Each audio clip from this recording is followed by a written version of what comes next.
الحمد للہ رب العالمین والعاقبۃ للمتقین والصلاۃ والسلام علی سید الانبیاء والمرسلین اما بعد۔ باب ہے الدعاء للمشرکین بالہدی لیتألفہم، مشرکین کے لیے ہدایت کی دعا کرنا تاکہ ان کو مانوس کیا جائے۔ اس کا تھوڑا سا پس منظر ہے، وہ میں آپ کو پہلے سنا دیتا ہوں، پھر آپ کو یہ حدیث پڑھیں گے تو سارا واقعہ ذہن میں آ جائے گا۔ حضرت طفیل بن عمر الدوسی رضی اللہ عنہ، یہ نبی علیہ الصلوۃ والسلام کے پاس مکہ میں آئے۔ لوگوں نے کہا کہ وہاں ایک آدمی نے اپنے بے دین ہونے کا اعلان کیا ہے، معاذ اللہ، لہذا اس سے بچ کے رہنا۔ حضرت طفیل کہنے کہ ٹھیک ہے، کانوں کے اندر روئی وغیرہ ڈال لی۔ جب یہ مکہ پہنچے، ان کے کانوں میں کچھ آواز پڑی۔ یہ سوچنے لگے کہ یار میں عقل مند آدمی ہوں، سمجھدار ہوں، سنوں تو صحیح ہے کیا، میں ایسے قبول کر لوں کہ کسی چیز کو سنوں تو صحیح۔ انہوں نے وہ کلمات سنے، اور وہ کلمات تھے ان الحمد للہ نحمدہ ونستعینہ، جو جمعے کے شروع میں پڑھے جاتے ہیں، خطبہ مسنونہ جسے کہا جاتا ہے۔ نبی علیہ الصلوۃ والسلام اس کے بعد اپنے گھر تشریف لے گئے۔ یہ نبی علیہ السلام کے پیچھے چلے گئے، دروازے پہ دستک دی، آپ صلی اللہ علیہ وسلم باہر تشریف لائے، کہنے لگے ابھی تھوڑی دیر پہلے جو آپ نے کلمات پڑھے وہ ذرا دوبارہ سنائیے گا۔ نبی کریم صلی اللہ علیہ وسلم نے وہ دعا کلمات جو ہیں وہ دوبارہ پڑھے، تو کہنے لگے یہ کسی انسان کا کلام نہیں، لہذا کلمہ پڑھا اور مسلمان ہو گئے۔ اب یہ واپس اپنے گھر میں گئے، وہاں پہ جا کے لوگوں کو دعوت و تبلیغ کا کام کیا۔ یہ دوس قبیلہ تھا، اسی قبیلے سے تعلق حضرت ابو ہریرہ رضی اللہ تعالیٰ عنہ بھی رکھتے تھے، لہذا یہ آئے نبی علیہ السلام کے پاس۔ یہ واقعہ ہے، اس میں ذکر کیا۔ حضرت ابو ہریرہ رضی اللہ تعالیٰ عنہ بیان کرتے ہیں کہ قادم طفیل بن عمر الدوسی واصحابہ، حضرت طفیل بن عمر دوسی رضی اللہ عنہ اور ان کے ساتھی نبی علیہ السلام کی خدمت میں حاضر ہوئے۔ فقالوا یا رسول اللہ صلی اللہ علیہ وسلم ان دوسا عصت و ابت، دوس قبیلے نے نافرمانی بھی کی ہے اور اسلام قبول کرنے سے بھی انکار کر دیا، فدعوا اللہ علیہ، لہذا آپ ان کے لیے بد دعا کیجیے۔ فقیل حلق الدوس، نبی علیہ السلام نے یوں ہاتھ اٹھائے، یوں ہاتھ اٹھائے، قریب جو بندے بیٹھے تھے کہنے لگا لو جی دوست تو گیا، دوست قبیلہ تو گیا۔ قال، آپ صلی اللہ علیہ وسلم نے اللہ سے یہ کہا اللہم اہدی دوسا وأت بہن، اے اللہ قبیلہ دوست کو ہدایت فرما اور انہیں حق کی جانب لے آ۔ گزارش کس چیز کی گئی؟ بد دعا کی، اور فرما کیا رہے ہیں؟ دعا۔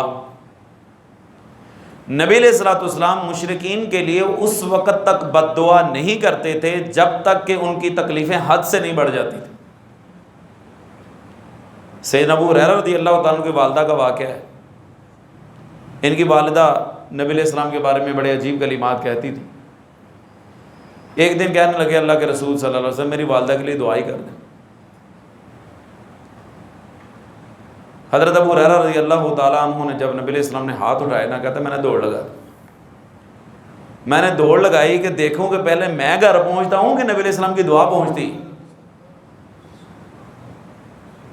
جب میں گھر میں گیا تو دروازہ لگا ہوا تھا، دروازے پہ دستک دی تو اندر سے آواز آئی ابو ہریرہ انتظار کرو میں نہا رہی ہوں۔ وہ غسل کر کے باہر آئیں، دروازہ کھولا، کہا ابشر یا ابا ہریرہ، ابو ہریرہ خوش ہو جا میں مسلمان ہو گئی۔ پھر نبی علیہ الصلوۃ والسلام نے اللہ سے یہ دعا کی تھی، اے اللہ ابو ہریرہ اور اس کی والدہ کی محبت قیامت تک آنے والے مسلمانوں کے دلوں کے اندر پیدا کر دے۔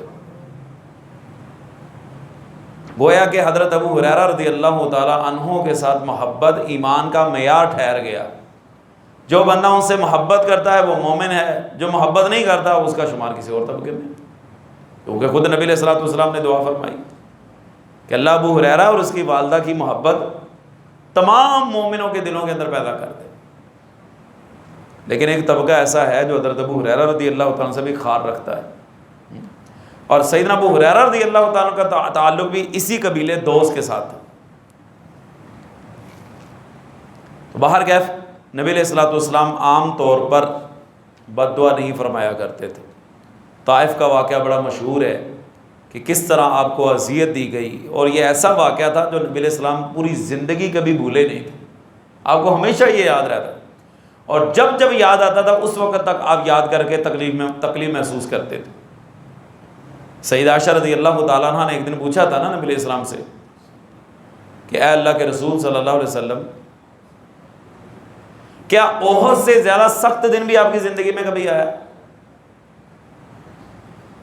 احد کے دن 70 صحابہ شہید ہوئے تھے، 70 زخمی ہوئے تھے، خود نبی علیہ الصلوۃ والسلام کی ذات مقدسہ بھی متاثر ہوئی۔ یہ جو خول پہنتے تھے نا، خود سر پہ، اس کی کڑیاں آپ کی پیشانی مبارک کے اندر چلی گئی تھی، آپ کے دندان جو ہیں وہ متاثر ہوئے۔ آپ کے چچا حضرت حمزہ رضی اللہ تعالیٰ نے اس مارکے کے اندر شہید ہوئے۔ اب اتنا بڑا نقصان ہے، نبی علیہ السلام سے سیدہ پوچھتی ہیں کیا احد سے زیادہ سخت دن بھی آپ کی زندگی میں آیا؟ آپ نے فرمایا ہاں، احد سے زیادہ سخت دن بھی میری زندگی میں آیا ہے، اور وہ طائف کا دن جو میں کبھی بھول نہیں سکتا، جب میں نے اپنے آپ کو ابن عبدیہ لیل کے سامنے دعوت پیش کی۔ ایک ہوتا ہے دعوت نہ ماننا، ایک یہ تھا کہ دعوت بھی نہیں مانی اور بدماش قسم کے لڑکے پیچھے لگا دیے جو نبی علیہ السلام کو پتھر مارتے اور لہو لہان کر دیا، حتیٰ کہ آپ صلی اللہ علیہ وسلم کی جوتی مبارک پاؤں مبارک کے ساتھ چپکنے لگ گئی خون کی وجہ سے۔ اب اس دوران پہاڑوں والا فرشتہ آ گیا اور کہا اللہ کے رسول اگر آپ اجازت دیں تو اس طائف کی وادی کو 2 پہاڑوں کے درمیان پیس کے رکھ دو۔ آپ نے فرمایا نہیں، شاید کہ ان کی آنے والی نسل اسلام قبول کر لیں، اور آپ نے فرمایا اللہم اہدی قومی فإنہم لا یعلمون، اے اللہ میری اس قوم کو ہدایت دے دیں، ان کو پتہ نہیں۔ رحمت والے جب بھی ہاتھ اٹھیں دعا کے لیے اٹھیں، شاد و نادر ہے کہ آپ نے بد دعا کی، کم ہے ضرور لیکن کم۔ اور ایک ہم ہیں چھوٹی چھوٹی بات کے اوپر بد دعائیں دینے کی مشینیں لگا رکھی، غیروں کو بھی اور معذرت کے ساتھ اپنی اولاد کو بھی۔ آپ کہیں گے جی وہ کیسے؟ بچہ کو چیز لے کے آیا، اسے گر گئی اور ٹوٹ پہنے اور تیرے ہاتھ ٹوٹ جانا ہے، انا یہ آنا وہی اندھا ہے، وہ غلطی ہو گئی ہے، کیا ہو گیا؟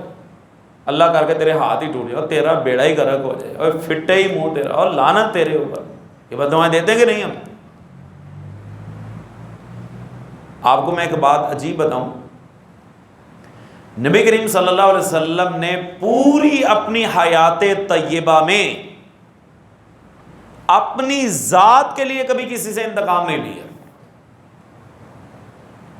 اگر کسی سے انتقام لیا ہے تو اس وقت لیا ہے جب اس نے اسلام کی کسی حد کو پامال کیا ہے، اپنی ذات کے لیے نہیں۔ اپنی ذات کے لیے نبی مکرم صلی اللہ علیہ وسلم نے کبھی بدلہ نہیں لیا۔ جب اسلام کی حدود پامال کی گئی ہیں، اسلام کو ٹارگٹ کیا گیا ہے، ایسے بندے کی بدلہ لیا گیا، وہ بھی اسلام کی خاطر، اپنی ذات کی خاطر نہیں۔ یہ بہت بڑا پوائنٹ ہے سیرت النبی کے اندر۔ اور ہم موٹر سائیکل جا رہی، پانی ہے، پانی کے چھینٹے اڑ کے کپڑوں پہ پڑ گئے، کیا ہو گیا؟ قیامت آ گئی، کیا ہو گیا؟ بقول ہمارے وزیر اعظم صاحب، ان سے بھی کوئی بات کہی گئی نا، اس وقت حالات بڑے کشیدہ ہیں، کیا ہوا؟ لوگ بہت سارے ملک چھوڑ کے جا رہے تھے، کیا ہوا؟ چلیے باہر ضمن بات آ گئی، چھینٹے پڑ گئے کپڑے کے اوپر، آپ کے کپڑوں پہ چھینٹے پڑ گئے. ایک لمحے کے لیے رک کے یہ بتائیں، اگر یہ چھینٹے آپ صاحب اولاد ہیں، آپ کے بچے سے آپ کے اوپر گر گئے تو کیا جو ریاکشن وہاں پہ ہے یہاں پہ ہوگا؟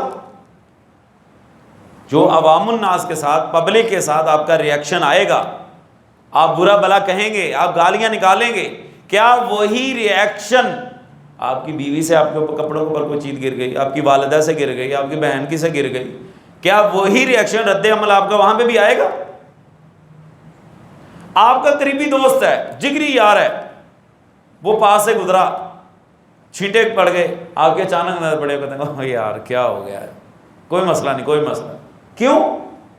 لڑنا ہے تو پھر اس سے بھی لڑو، اور اگر نہیں لڑنا تو پھر غیر سے بھی نہ لڑو، مسلمان بھائی سمجھ کے برداشت کر لو. لیکن ایسا نظر نہیں آتا.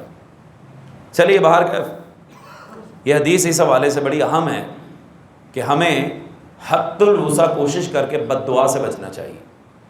کیا ایسا نہیں ہو سکتا کہ ہم ایسے موقع پر غصے میں آنے کے بعد بھی اپنے آپ پر قابو رکھتے ہوئے اس کو اس موقع پر دعا دے دیں؟ کیونکہ ہو سکتا ہے وہ قبولیت کی گھڑی ہو اور اس کا پلہ پار لگ جائے. ایک بندہ آپ کے قریب سے گزرتا ہے، موٹر سائیکل کے چھینٹے پڑ، وہ اللہ تجھے ہدایت دے یار، تیرے معاملات کی اصلاح فرمائے. کیا کوئی چیز گر گئی ہے، بچے سے گر گئی، او اللہ تجھے سلامت رکھے، یار کیا ہو گیا؟ عرب لوگ جو ہے نا، عرب لوگ، ان کے کبھی اپنے بچوں کے ساتھ معاملات دیکھیے، سلمک اللہ یا ابی مالک، میرے ابا اللہ آپ کو سلامت رکھے، فرمائیے کیا مسئلہ ہے؟ سلمک اللہ یا بنیہ، اے میرے بیٹے اللہ تجھے سلامت رکھے، کیا ہوا؟ کیا یہ لازمی ہے کہ ہم نے بد دعائی دینی ہے؟ دعائیہ کلمہ بھی تو دے سکتے ہیں نا، اگلے بندے کی زندگی سنور جائے، یار اللہ تجھے اسلام کی دولت سے مالا مال کرے، اور بیٹے تو گر گیا، اللہ تجھے صحت تندرستی دے، تجھے سلامت رکھے. دعائیں دے، قبولیت کی گھڑی ہو اور وہ پار لگ جائے، وہ زندگی کے کسی میدان کے اندر پہنچ جائے، کتنی خیر ہی خیر ہے آپ کے ذمہ. اس لیے بد دعا سے عام طور پر اپنے آپ کو بچانا چاہیے. اب دیکھیں یہاں پہ بھی نبی علیہ السلام سے یہی کہا کہ جی آپ ذرا بد دعا کر دیں دوست قبیلے کے لیے، انہوں نے صرف انکار ہی نہیں کیا، اسلام کی دعوت بھی ٹھکرا دی. تو آپ نے کیا فرمایا؟ اللہ دوست کو برباد کر دے؟ فرمایا نہیں، اللہ دوست قبیلے کو ہدایت دے دے. اگلی حدیث ہے جی، دعا النبی صلی اللہ علیہ وسلم الی الاسلام والنبوۃ والا یتخذ بعضهم بعضا اربابا من دون اللہ. نبی صلی اللہ علیہ وسلم کا لوگوں کو اسلام اور تصدیق کے نبوت کی دعوت دینا اور کہنا کہ کوئی ایک دوسرے کو اللہ کے علاوہ معبود نہ بنائے. عن سہل بن سعد رضی اللہ عنہ انہ سمع النبی صلی اللہ علیہ وسلم یقول یوم خیبر. سیدنا سہل بن سعد رضی اللہ تعالیٰ عنہ بیان کرتے ہیں، انہوں نے نبی علیہ السلام کو یہ فرماتے ہوئے سنا خیبر کے دن، لأعطین الرأیۃ رجلا یفتح اللہ علی یدی، کل میں جھنڈا ایسے شخص کو دوں گا جس کے ہاتھ پر اللہ ہمیں فتح نصیب کر دے گا. خیبر آپ جانتے ہیں نا یہودیوں کا قلعہ تھا، اور انہوں نے اپنے آپ کو اس میں قلعے کے اندر محصور کر لیا تھا، اور کتنے دن گزر گئے کوئی فتح گرا نظر نہیں آ رہی تھی. تو جس دن فتح ہوئی ہے اس سے پچھلی رات نبی علیہ السلام نے فرمایا کل میں جھنڈا ایسے شخص کو دوں گا جس کے ہاتھ پر اللہ فتح دے دے گا.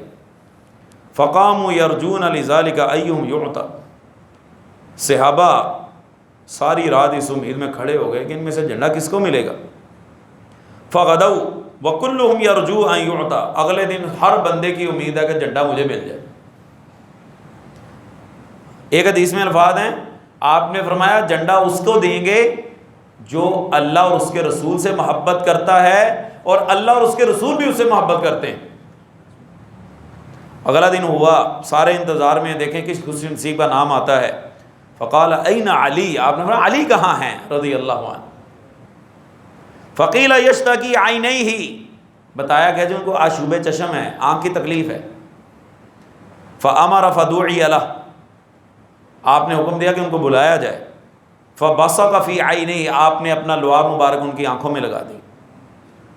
فبرأ مکانہ حتی کأنہ لم یکن بہ شیء، وہ آنکھ ایسی ٹھیک ہوئی کہ گویا کہ لگتا ہی نہیں تھا کوئی تکلیف آئی ہے.